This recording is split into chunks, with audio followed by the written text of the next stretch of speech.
is die feit dat ons nie eintlik reg is vir Trump en Elon Musk se aankondiging nie. Ons as die inwoners, ons nasie se mense, ons is nie gereed of reg om dit te hanteer nie. Want ons weet self nie eintlik wat ons soek nie.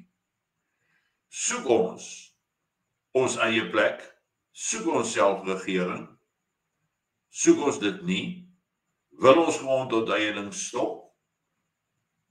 En dis die vraag wat ons onsself moet vra. Want dit lyk vir my, in plaas van dankbaar te wees teenoor die feit dat die aandag van hun supermoondheid op ons gevestig is, op ons probleem gevestig is, gaan by die meeste van ons verby.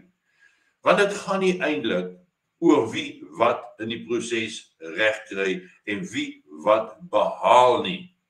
Die feit is, vir die eerste keer